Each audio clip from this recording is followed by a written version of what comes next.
Welcome to Future Squared, the podcast all about corporate innovation, entrepreneurship, and self-empowerment. Future Squared brings you a double dose of innovation inspiration every week to help you and your company stay relevant in an era of rapid change and 10x your results in both your professional and personal life.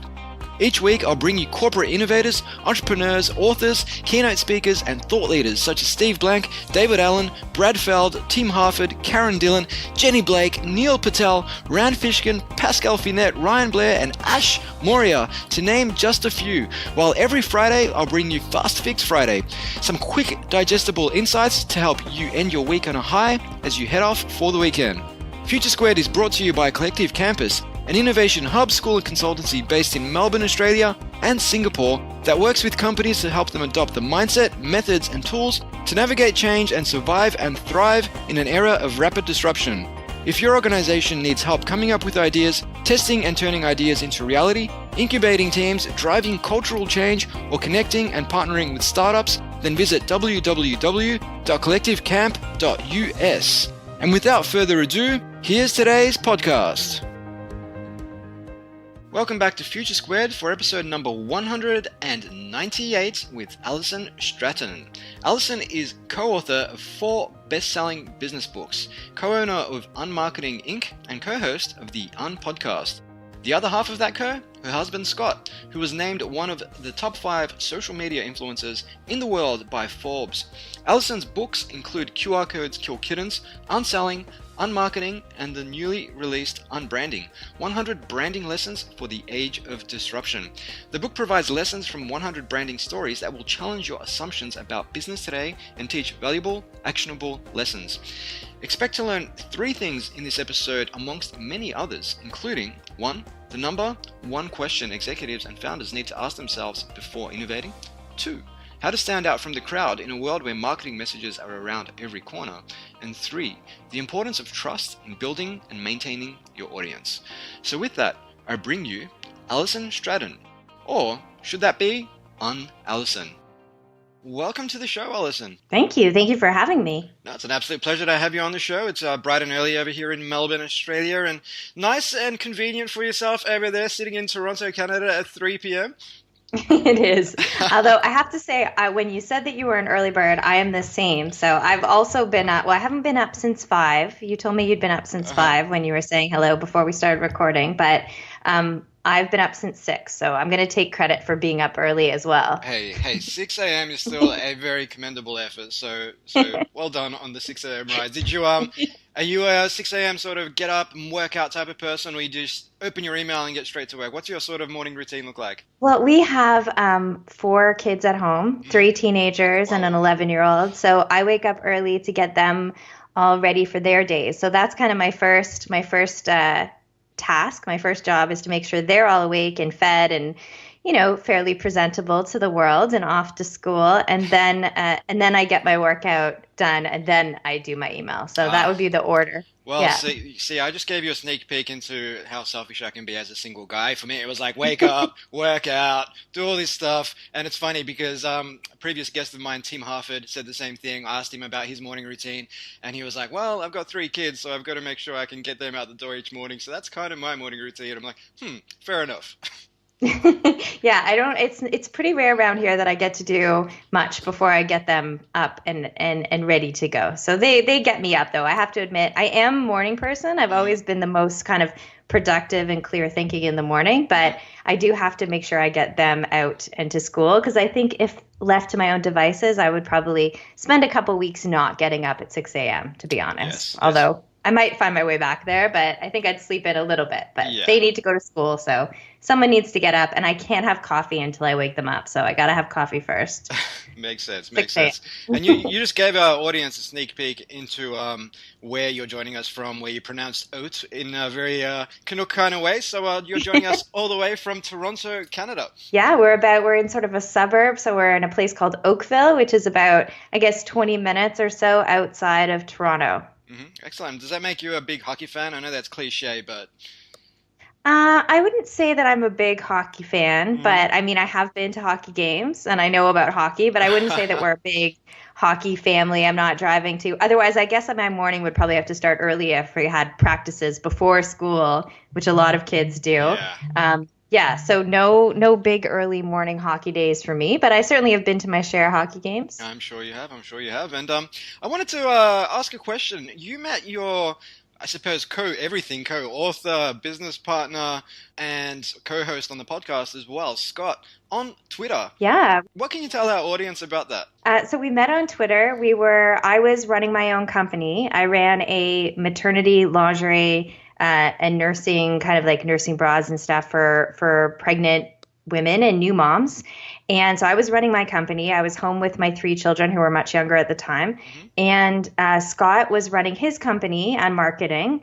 And we met, we had some mutual friends. And also just because, we talked a lot on Twitter, both of us, about parenting, right? Not so much, about sales or about our businesses, but just chatting. And it was 2009. So Twitter was different a little bit than it is today. So we just kind of met through talking about kids.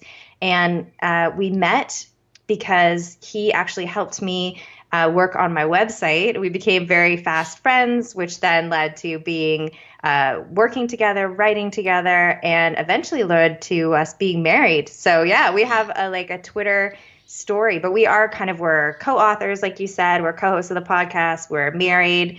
We run our company UnMarketing. I left my company behind a few years ago to focus 100% on writing and on UnMarketing. So we do a lot of things together.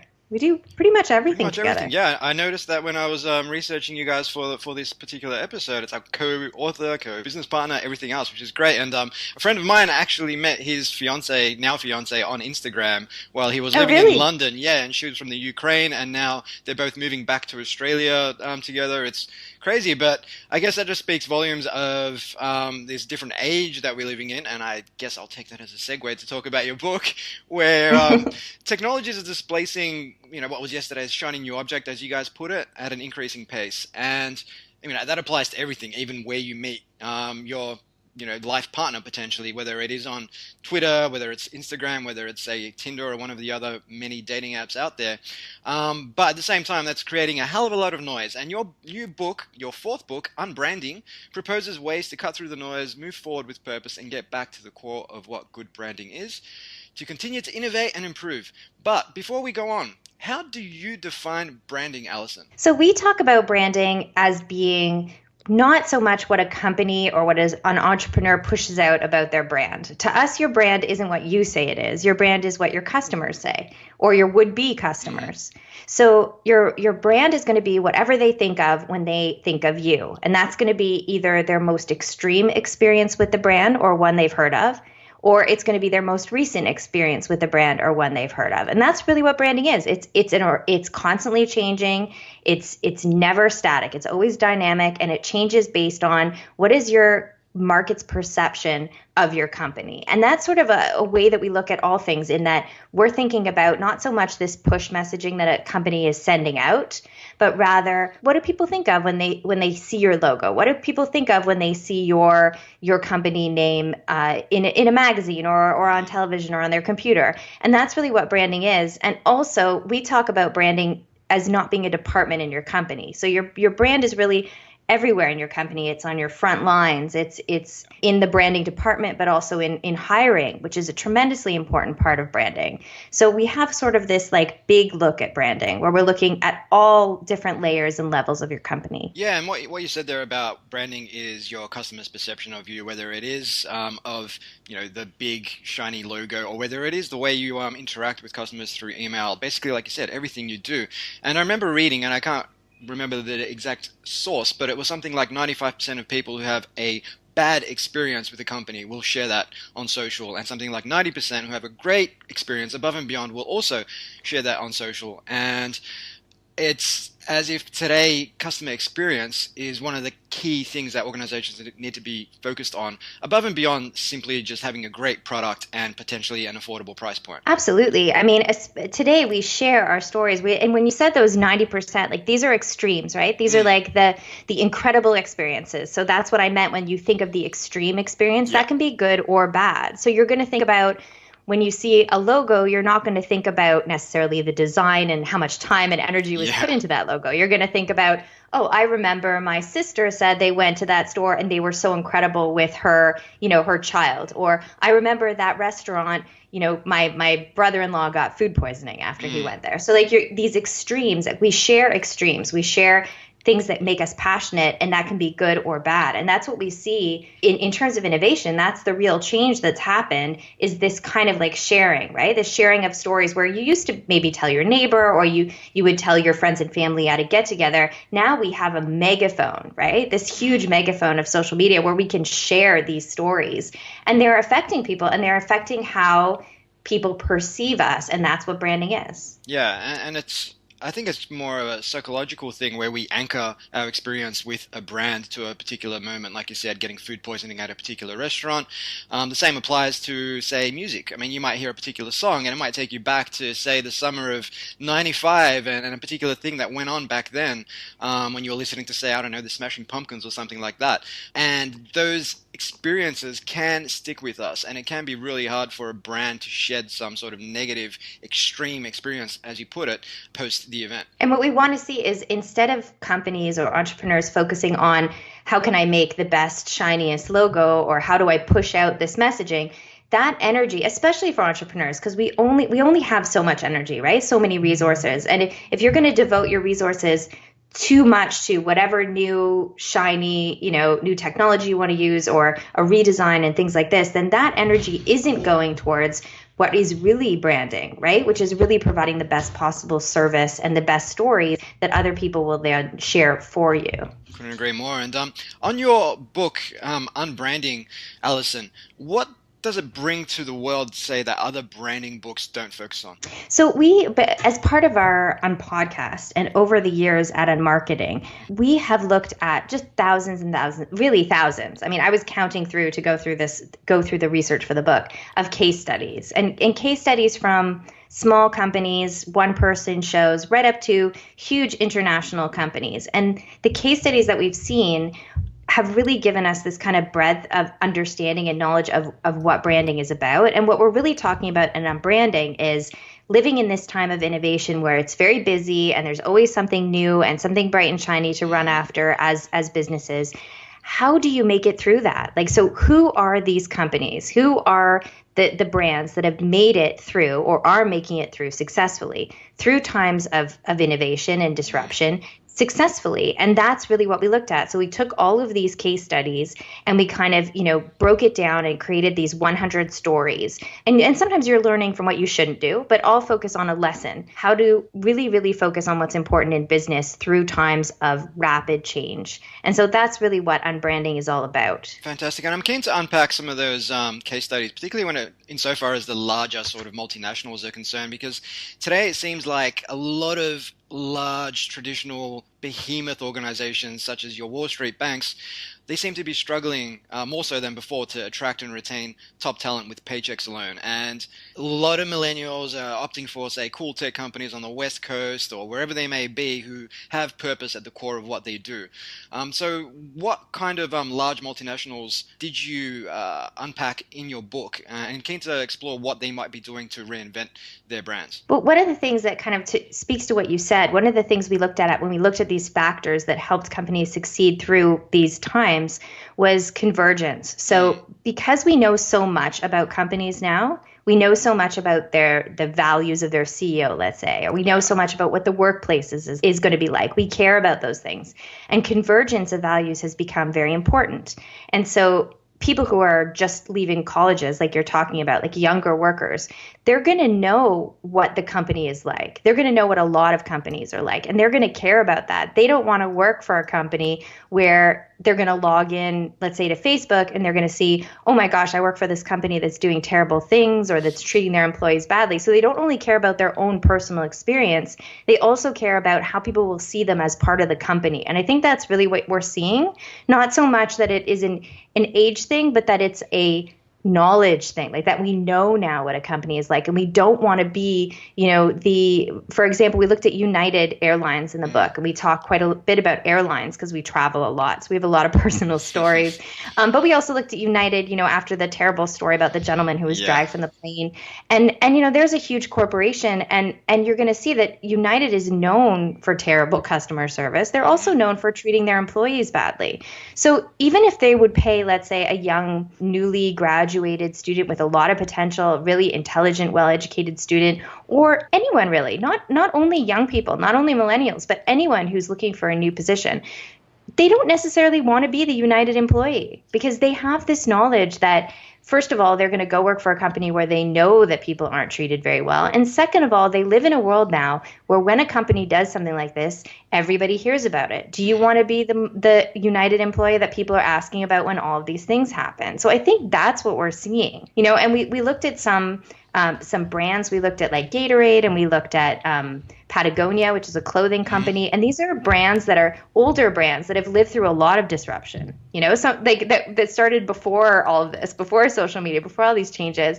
And they've gotten through by focusing on treating people well. And that shines through their brand, because if you treat your employees well, they're going to treat your customers well, which is going to create these stories that we love to share. And that really almost creates like a defense for your brand against negative stories. Yeah. I mean, one of the things we saw a lot with United was that when that story broke, there weren't a lot of people saying, no, I think United's a great company. There weren't a lot of defensive stories, right? But when one bad egg, let's say, like one employee goes out and does something and they work for a good company, you will see brand ambassadors step up and defend the brand and say, that must just be that person, or that must just be some situation. And so you don't see that with United. So I kind of got off the topic a little bit, but in terms of millennials and stuff, I think it's the convergence that you're seeing that makes people want to work for better companies, and it's not just about the paycheck. Yeah, and your brand ambassadors are often the best marketing team you can possibly have above and beyond, your internal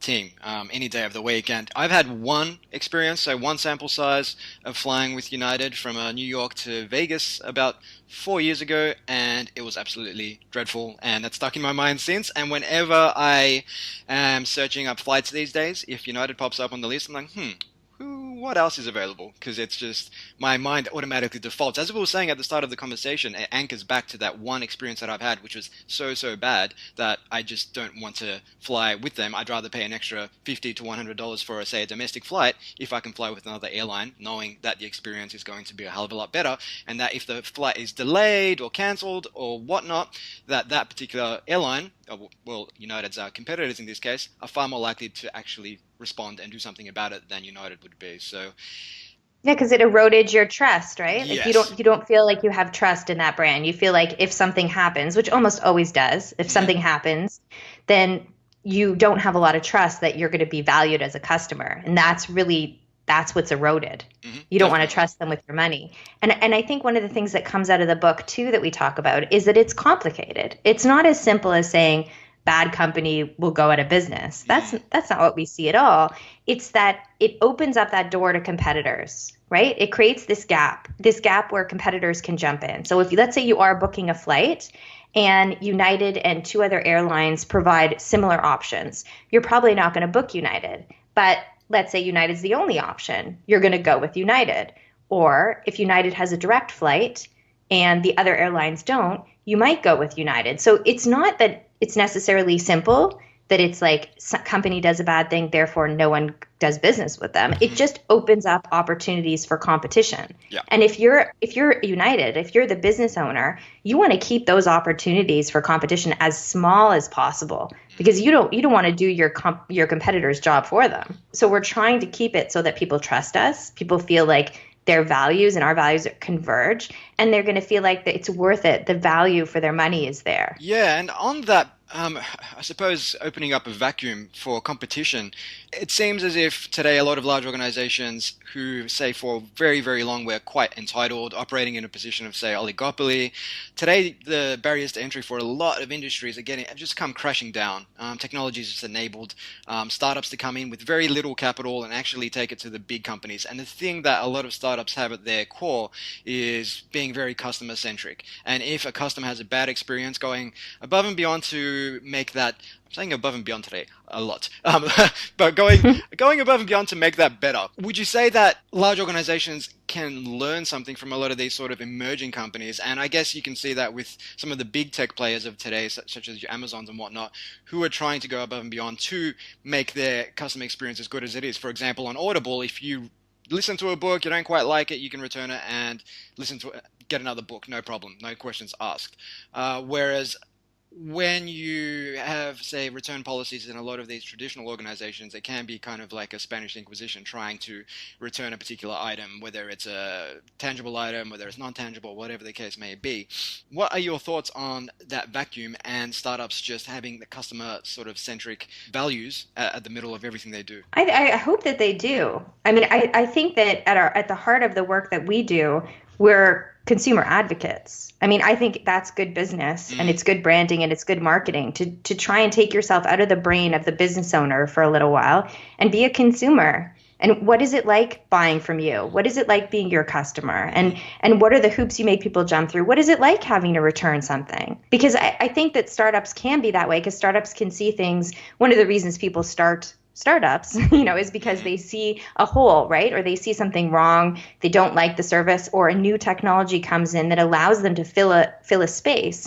And that's wonderful. I think it's incredible. I love people doing that. I love creative people who see a space in a market and use technology especially to help people and fill needs for their customers. And so I hope that they are. I hope they're more customer centric because all companies should be customer centric. That's where your money is coming from.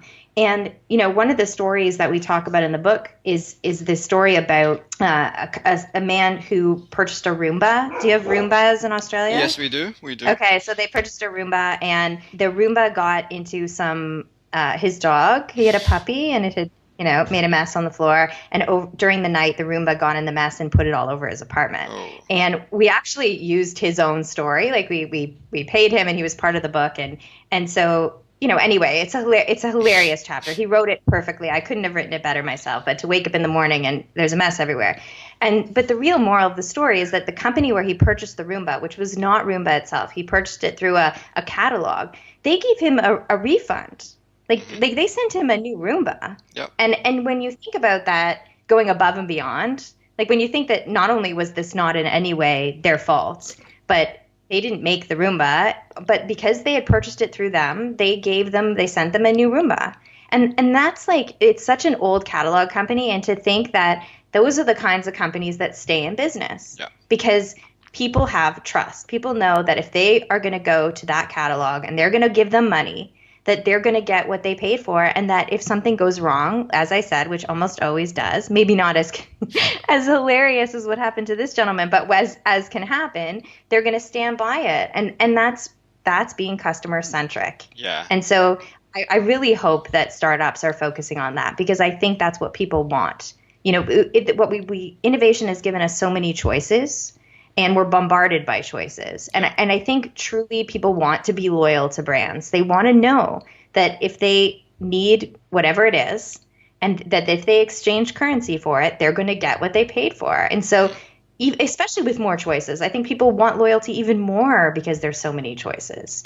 So being customer centric is really the secret to getting that loyalty, which then is defense against innovation, against disruption, and against your competition. Yeah, and I think you're absolutely right when it comes to that customer loyalty question. I'm currently deliberating between my loyalty to Apple and switching to a Google Pixel phone because my experience as of late with Apple's not been the best, particularly insofar as their MacBook Pros are concerned with these little USB-C cables inserts that require me to buy a dongle for my mouse and my keyboard and my monitor, and my desktop just looks like a absolute mess of cables everywhere. But so with that, my loyalty to the brand is starting to disintegrate somewhat. But at the same time, it's like, well, the anxiety of choosing something new, and what if this other thing isn't better? So I'd rather not have to deal with even having to make that choice. I'd just rather be able to trust that the brand is going to do what's in the best interests of its customers, and that I don't have to make these decisions because I'm 100% happy and content where I am. And that's what we talked about, that not as much in UnBranding, although a little bit, but in our last book on selling, we talk about the customer pulse and this idea that the customer experience is never static. It's always changing. It's always up and down. Every new dongle goes a little down, and then they release a new update and you like it and it goes up, and then you're constantly kind of like a pulse, right? Up and down, up and down. And that when it's down, it's much more open to competition. Yep. And when it's up, you're much less likely to stay loyal. And so we talk about, as entrepreneurs and as business owners and as employees, of how do you take your customer's pulse? How do you know? Because people don't tell us, they just leave, right? You don't find out why you lose most of your customers. They just go. There are the extreme customers that will post something online, but those are very extreme. Most people don't leave because of extreme situations. Most people leave because of lots of little things, right? Not one dongle, 10 dongles. It's not a big deal, right? It's a dongle on its own. You were probably okay with it, but once it adds up, but that's not something that you scream about, right? That's a little irritants that kind of, it kind of erodes, and then you're gone. So how do you take the pulse of your customers before they're gone and make sure that you're not only listening to the, crazy happy fan customers and the really angry customers? Yeah. And so we kind of talk about what kind of questions should you be asking your customers. And you want to ask them 3 things. You want to ask them the stop, start, continue. So what should we stop doing? What should we start doing? And what do you like that we should continue doing? And then you need to really take that feedback and take a hard look at your business and see what you can do, because it's the people in the middle who we really need to be taking care of, because that's most of our customers. Yeah. And so often we're just so focused on, the extremes that we don't give any attention to those middle people until either they're gone and then we're trying to win them back, or they're screaming. Right? Yeah. So. Yeah. And I guess on that question of asking your customers whether you should stop, what you should stop, what you should start, and what you should continue doing, I mean, is it difficult for organizations to find the right people to even speak to in the first place? Because you might have a small sort of segment of customers who may, say, opt into surveys and stuff like that, who may not be representative of the greater pool of people out there.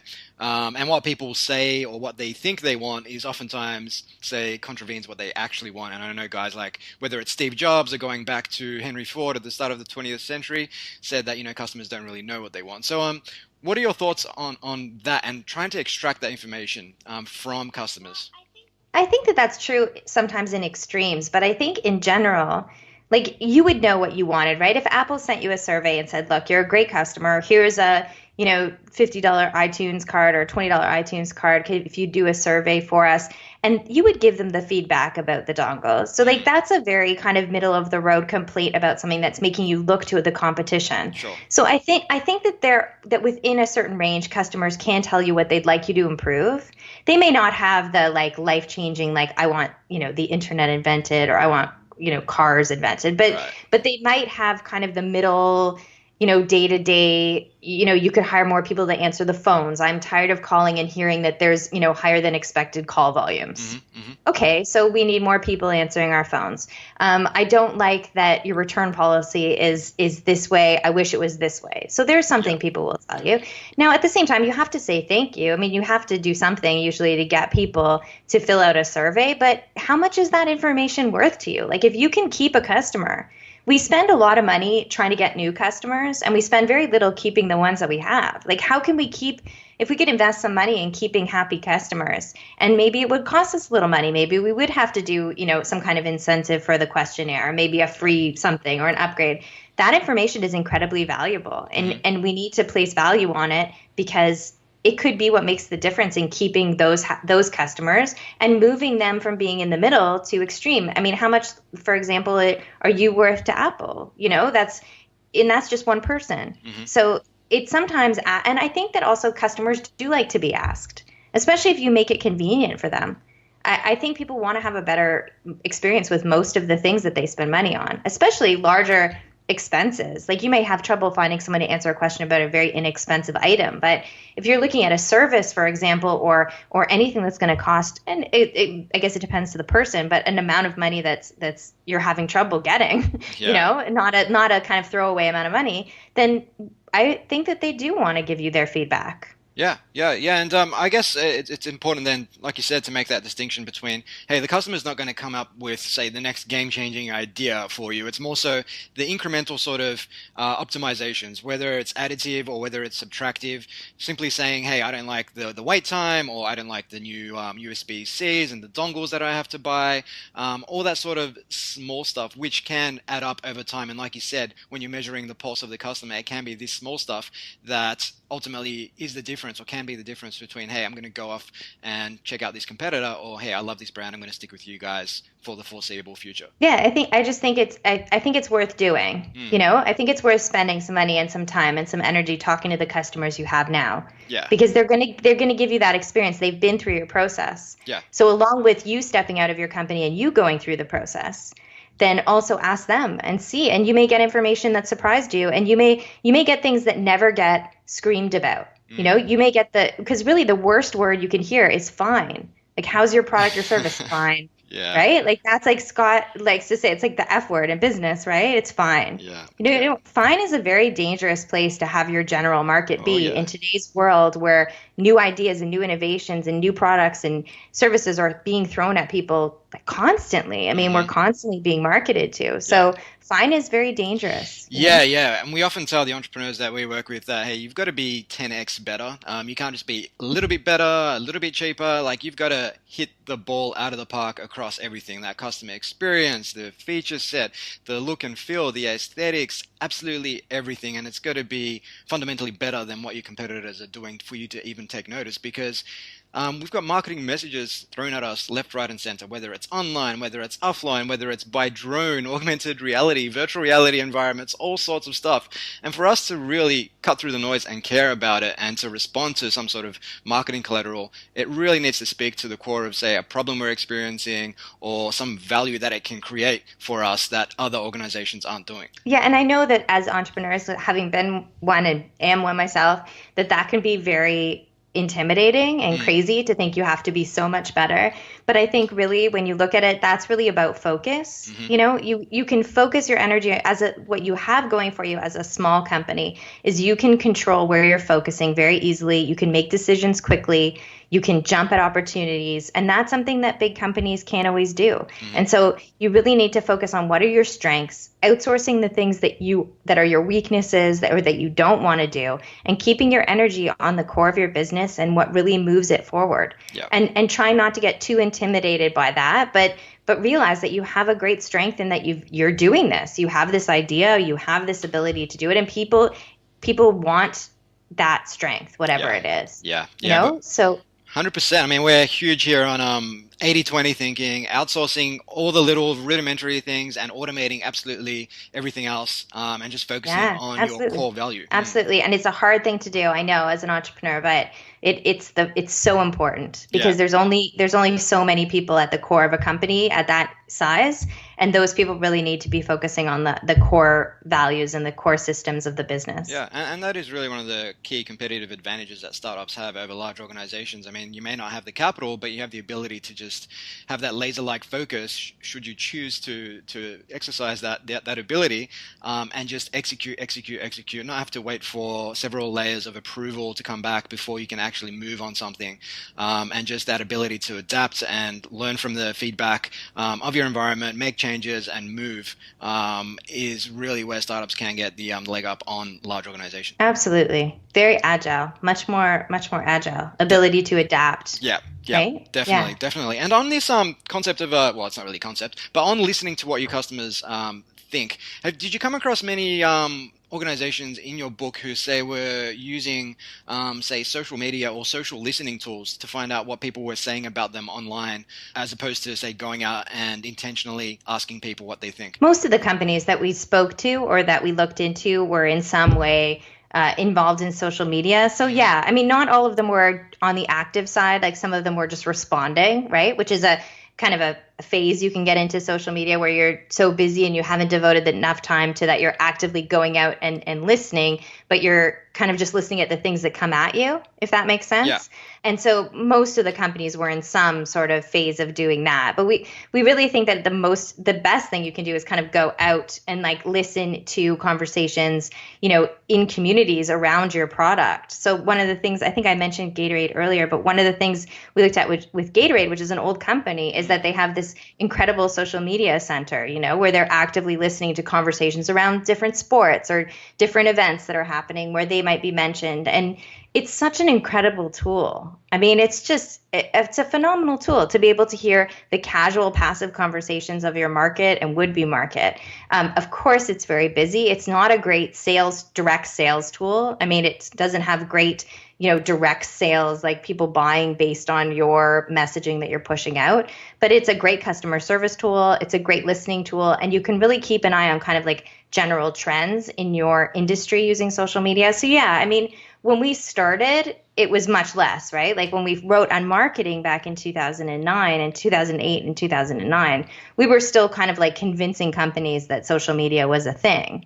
Yeah. Now it's not a conversation anymore, but so that's definitely something that has evolved over the years that we've been writing. And we just actually went back and did a second edition of UnMarketing to kind of bring it up to, a lot has changed since 2008 and 2009. So yeah, we kind of brought it up to more current times. But yeah, most companies are out there listening. Yeah. I think it's important. It's such a valuable tool and it's underused. And I think it's unfortunate because I think you can get a lot more of that passive stuff, like not the screaming people, but the in-between people. And you can also, listen to conversations around the community. And ideally, you form a community around your product, right? That's what we see some great companies doing is they have this, identity associated with their product, which can be very cool. Yeah, 100%. And I know there's tools like I think socialmention.com is one where you can actually track not just what people are saying about you, but I believe it puts the general themes into buckets around what people are saying about your organization, and that way you can more easily track that sort of general public sentiment about your brand online, which is useful, powerful information for brands to be across, because in that case you're not paying someone for the response. It's just, hey, this is what people are out and out voluntarily saying on social media. So it's quite powerful, I would think, for brands to be using such tools. But I wanted to just explore something. I mean, you've touched on Gatorade a couple of times, and they're one of these brands that, they've gone through their ups and downs, but they seem to have this enduring sort of cool factor about them, obviously associated with professional sports, and now they're quite active on social media. But brands like Nike, for example, they're still maintaining that cool, but you do have up-and-comers in both spaces, whether it was, Powerade, who've been around for a while now, but still have that market share, or whether it's, say, Under Armour, who have guys like Steph Curry from the Golden State Warriors as their big brand ambassador, and are slowly sort of chipping away at, brands that were, I suppose, 15 years ago, you would think untouchable, like Nike. So, I mean, how important is, say, social and, say, influencer marketing and everything else for these brands to still maintain that sort of cool factor, particularly with younger demographics? Well, I think that if it's the right influencer, then it's fantastic. And it always has been, right? I mean, we have a story in the book about a company that makes peanut butter called Home Plate Peanut Butter. Mm-hmm. And one of the things that took the company off the ground is that some of the founders were, had been in professional sports, professional baseball specifically, but they actually found out that Steph Curry was a fan of peanut butter and they couldn't have it. For some reason, they didn't have it at a game. So they sent him a bunch and, he was online saying how much he loved their peanut butter. So here's an organic kind of cool, small company does something really agile again, because they react very quickly to something. And all of a sudden, someone super famous and very cool is saying that they love your product, and it's in the sport. So similar to Gatorade, it's an athlete using the product. So then, kids and young adults and some adults would be very interested that Steph Curry likes their product. Mm-hmm. And so they would make purchase decisions based on that. We also see sometimes influencer marketing, go terribly wrong. I was going to ask that. Right? So. I mean, yeah, whether it's not influencers not handling things properly in terms of the rules of the FTC about which I'm not sure what the rules are in Australia, but about disclosure and about saying that it's an ad and all these kinds of things. To, we had a story about the Fire Festival, which was a music festival, and it had tons of influencers posting everything. And in the end, it was just smoke and mirrors. Like the event was disgraceful. And they had encouraged all these people to buy tickets and go based on influencers saying it's going to be amazing. And then there's nothing behind the wizard, Wizard of Oz. There's nothing there.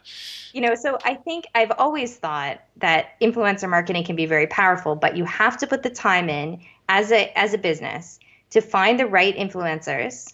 And on the other side, as an influencer, you have to find the right brands. It has to be a fit. It has to work. It has the peanut butter and Steph Curry work because it's a sports related product with an athlete who has a large reach and who actually liked the product. It's not a commercial. Influencer marketing isn't a commercial. It's more complicated than that because it has to be more authentic. And so I think it can be fantastic, but it's very complicated and it takes time. And you need to be willing to give the time to find the right influencers to work with and then work on the relationship with them until it's content that works for their audience and that works for your product. And I think sometimes people just rush in too quickly, or they work with an influencer purely based on their numbers and not based on who those people are. Because numbers can be, highly inflated, and they're not necessarily the right numbers. Much more important to reach a smaller, more targeted audience than a huge, broad audience that's not going to be interested in your product. And also you're tying yourself to that influencer. So if something happens with the influencer, then your brand kind of can be taken down with them.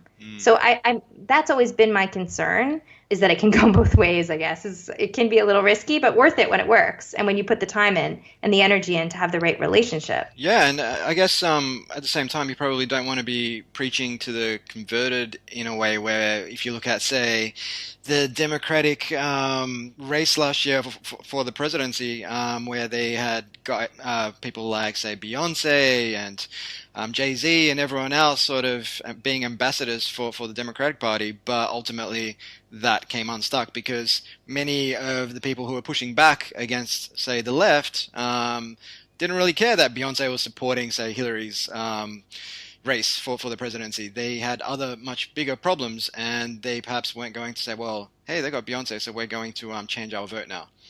And that's what identity is about, right? You have to. It's about whoever your audience is identifying with this person, this influencer.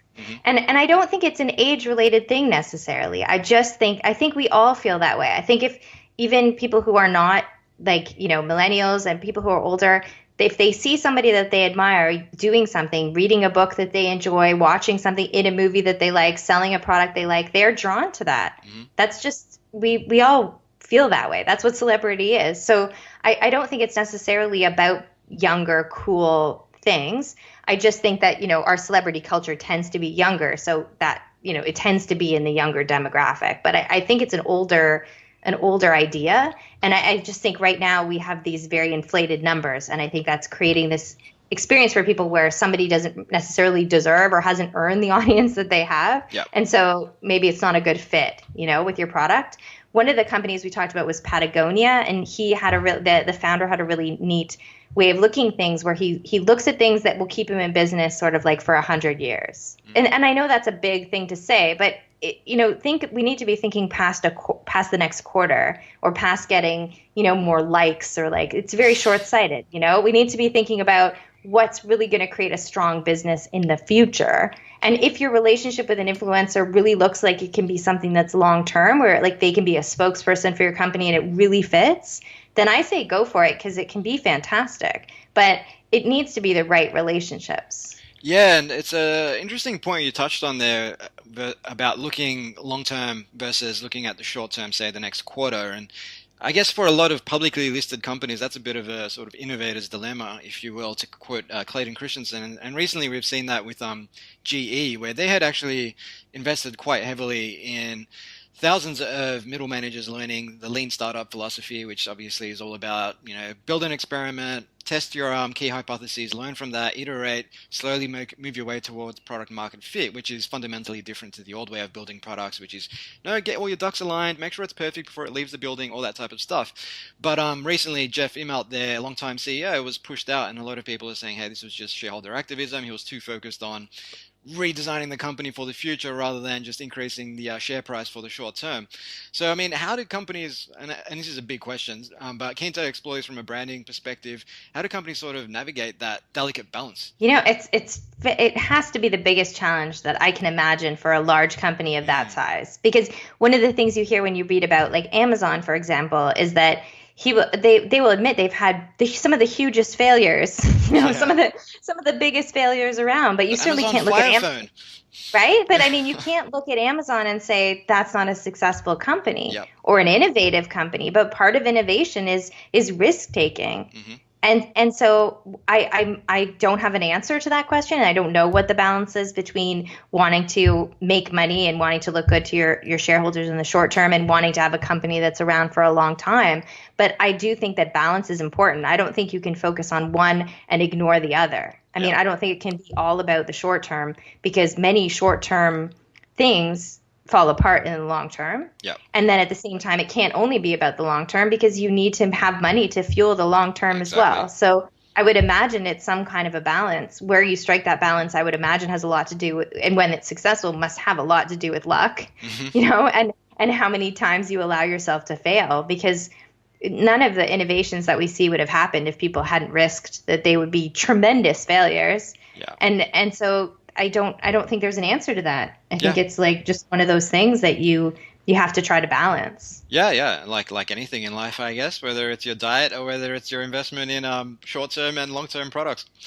Yeah, I guess so. I mean, I loved reading that his book, the Amazon founder's book, about that he's going to have a lot more big failures too. I just thought that's fantastic. But Yeah, I mean, I think one of his quotes... scary. Yeah, very scary. I mean, I think one of his quotes is, I've made billions of dollars of failures, and failure and innovation are inseparable twins, to quote Jeff. I mean, that's just him through and through. And for so many years, I think they've got a pretty good relationship with their investors too, because for so many years, back to back, they were just recording losses. But they made it very clear that our cash flow is just being reinvested into the growth of the company. So the top level revenue kept growing and growing and growing. And, when they're coming out with, they moved from books to just becoming pretty much everybody's web host online with Amazon Cloud's web services, it's hard to argue that as an investor, to say that, wow, these guys really are shifting the needle. And now with Amazon Prime and Alexa and everything else changing the way we interact with technology and buy stuff online, it's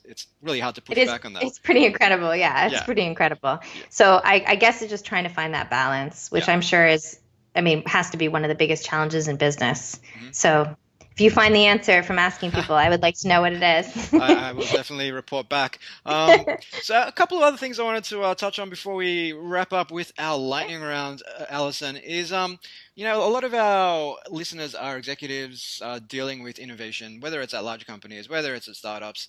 And your book answers a question around what's the most important question executives and founders should ask before innovating. Oh, they have to ask why. Yeah. Yeah. Start with why. Yeah, we talk a lot about focus. So focus, and even in a big corporation, maybe even more so in a large corporation with a lot of moving bodies, that focus is so important, and that you cannot just jump around after innovation for the sake of appearing innovative, which is hard, right? We want to seem cutting edge. We want to do cool stuff. We want to keep up with, our competitors, or maybe competitors who haven't even existed yet. With disruption and innovation come new industries and new players, and it's kind of a world of this constantly chasing after this bright shiny object of whatever's coming next, and it can be very dangerous and dangerous because, as I said before, you only have so much focus. And so we ask that everybody, before you try a new platform, before you, put virtual reality into all your marketing materials, whatever it is, that you ask yourself why. And if the answer to why is to seem innovative or to be cool, you need to stop what you're doing immediately and go home, because it isn't a reason to do something. Yeah. And all it is going to do is make you run in circles after whatever's next. Yeah. You need to build a solid foundation, and you can't possibly do that if you're chasing after this, next idea thing. Yeah. So yeah. And if the answer to why is because our customers have been asking for it, or because there's a need in the market, or because we have this, ability to grow into a new industry that didn't exist before, those are all great answers. But the answer can't be, for the appearance of being innovative. Yeah. And ties into something you hinted at earlier, which was vanity metrics, like the number of likes you get on Facebook or Instagram or whatever it is. And, a lot of companies approach us saying, well, we need an app, or like you said, we need a VR experience. Oh yeah, app's a great example. We wrote, so we actually have 5 books, but the 5th book, which you might not have seen, is called QR Codes Kill Kittens. Yes, I did see that. Yep. Yeah, it's a picture book, and it's all these it's images, it's pictures. So it's all pictures of different businesses doing terrible things. And we use the QR code kind of as our poster child at the time, because of when we released the book. And at the time, the QR code was kind of the poster child of the bright, shiny object. So you had to have a QR code on everything. You had to have a QR code on the side of the freeway, even though you couldn't scan it and you would get into an accident. You had to have a QR code on a urinal in a bathroom. You had to have a QR code. You had to have a QR code right beside a sign that said you weren't allowed to use your cell phone in this area. It was just, people were just putting them on everything, and that was our poster child for that. So it's very similar. An app is like that. If you don't need an app.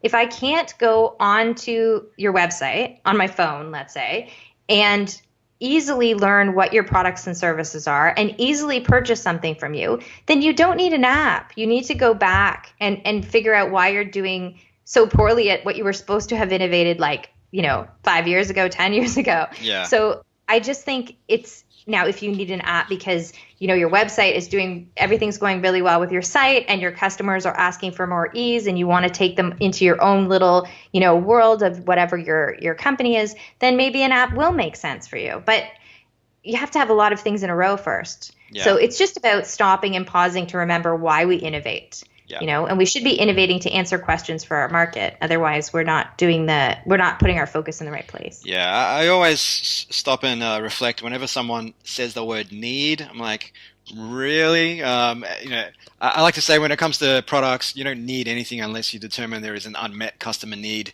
in the first place, because it's very easy to just fall into the trap. We need an app, we need an AR experience, we need a VR experience, we need the shiny new object, whether it's a QR code or whatever else. So yeah, always start with why. I think that's awesome. Yeah.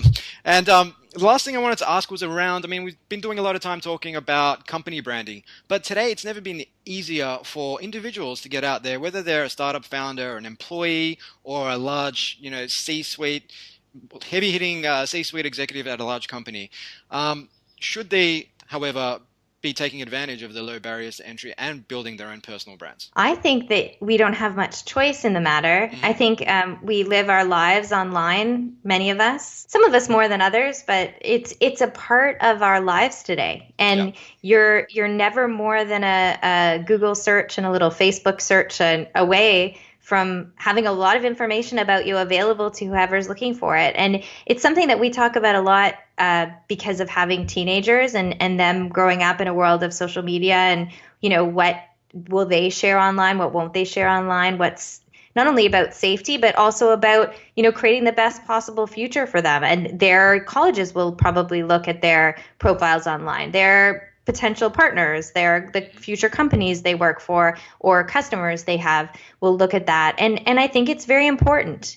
It's a bit of the Wild West as it was growing. I grew up in a world where you didn't have to worry about that, which I'm thankful for every day. But it's important now, and I think that we should share what we're comfortable with. We should also remember when we post something online that we are in public, and although we may be sitting in a room at home, when we put something online, it's public and people are going to see it. And there's no real such thing as private things online. Emails can be made public, text can be made public. And so we need to be cautious. And if we wouldn't say or share the thing we're saying or sharing, on a billboard in public in front of our boss or whatever, then maybe we should think about whether it's the right thing to do. Now, some people say that's wrong and you should be able to share what you want, and maybe you should, but then you need to live with the consequences of what you've decided to share. So I think it's wonderful. I think I like that we have personal branding, because I think that I don't think it's fake to me. It's not inauthentic to me. To me, I feel like when we go out into the world, we go to a party, we go to the bank, we're always in public, and we wouldn't necessarily say everything to everyone. We have a filter, right? When we go to the grocery store or to our offices.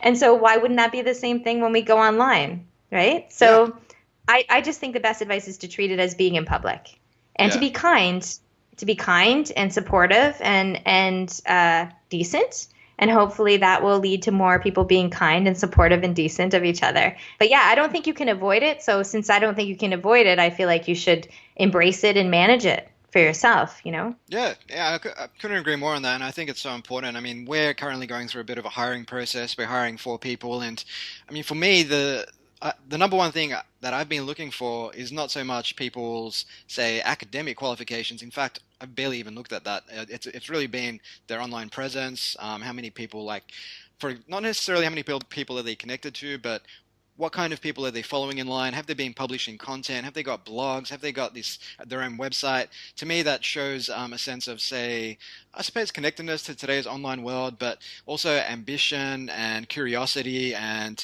I suppose also that they want to get their thoughts and ideas out into the world, and that they have thoughts and ideas of their own to begin with. I think that's just so powerful, where it's easy to just become a consumer in today's world, where, get onto Snapchat, all these funky 7-second, 6-second videos and all sorts of stuff being thrown at you from all corners of the globe. But it's another thing to say, okay, well, I'm going to go out and actually produce some stuff of my own, because I've got some stuff to say too. And I think that's so powerful, especially for us, the type of organization we are. To me, that's going to stand head and shoulders above someone with, say, a master's degree in a particular topic. For me, that's so much more relevant today. Which is important to know, right? When you're doing hiring, it's important to know what your organization is about, and then who are going to be the people who you hope are going to be the best fit with that organization. And that's the same thing that we see in so many things. Like I've heard many times people say, well, I'm sharing my political views, which are, skewed a certain way online, but it isn't representative of my job, let's say. Well, I beg to differ. I think it's representative of you, because you work at the company and you're engaging with other people when you're at work. Yeah. And so I do think it's reflects your business, because your company, because they chose to hire you, and this is happening. So I know there are people who disagree with me, but I feel that you should be able to share your views, but that doesn't mean that you aren't responsible for your views. Yeah. And so I think it's important. And as a company doing hiring, if you obviously know the values that are important to you when you're hiring someone, so that should be reflected in the way they present themselves and the way they interact online, because it's important to you. Yeah. So a little all views are my own disclaimer isn't enough to get us out of hot water with our companies, and Alison. No, not today. No, I don't think so. I don't think so. No. Yeah. Yep, makes a lot of sense. Okay, well, I did hint at it earlier, and it is time to throw you into our 3-question lightning round. Are you ready to rock and roll? Let's do it. I don't know. Question number 1 is, if you could work for any organization at any stage of the company lifecycle, Alison, so if you wanted to work for, say, Ford, back when Henry Ford himself was heading up the company, you could answer in that fashion. Who would it be and why? Oh my God, most boring answer in the world. Exactly what I am doing right now, owning my own company. I'm so sorry. I hate asking entrepreneurs. I'm so happy. And I'm doing what I dreamt of doing my whole life with the person who I love more than anyone in the whole world. I'm so sorry. No, that's a beautiful answer. And it's fine. Excused. We did take a tour of Facebook, and it was pretty cool. So yeah, all right. Well, we'll take that as sort of a de facto sort of answer. So next question, Alison, is, if you could ask anyone a question, dead or alive, who would it be and what would you ask? I would really like to talk to Hillary Clinton about the election. I'd love to talk to Barack Obama and Michelle Obama. So I guess there are my political views out on the table. But, I'm from Canada, you're from Australia, so we can talk about these things. Yeah, I would just want to talk to them about if they see a way of digging ourselves out of this kind of polarity. And that's what I want to know. Definitely. Whether this is the new normal.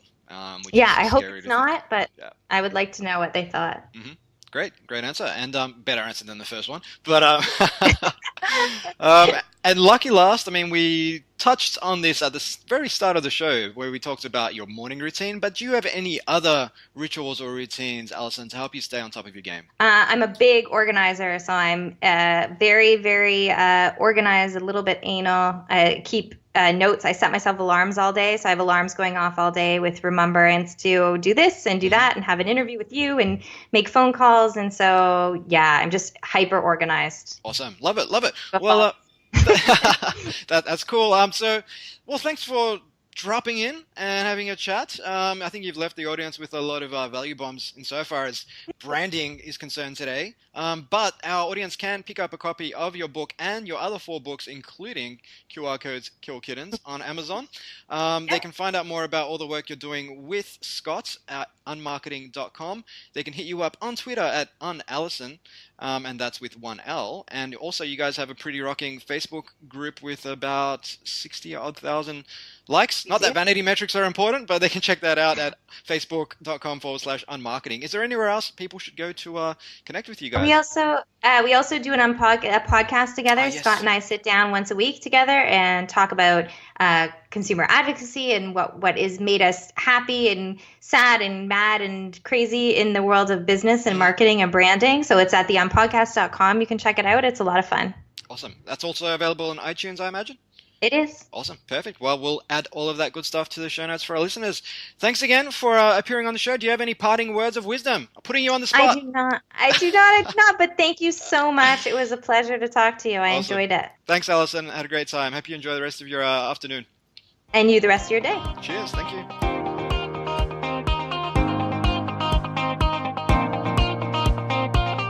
Hey guys, it's Steve again. If you're picking up what we're putting down, we'd love it if you took just a minute of your time to like, share, or subscribe to Future Squared on iTunes, SoundCloud, or Stitcher. It would mean a hell of a lot to the team here who work effortlessly to bring you thought leaders and experts on topics of corporate innovation, entrepreneurship, and self-improvement on a weekly basis. As always, you can find more resources on innovation, including blogs, books, podcasts, videos, webinars, and tools at www.collectivecamp.us. If you'd like to connect with me on Twitter, you can do so at Steve Glaveski. That's Glaveski. Until next time, keep innovating. Future Squared out.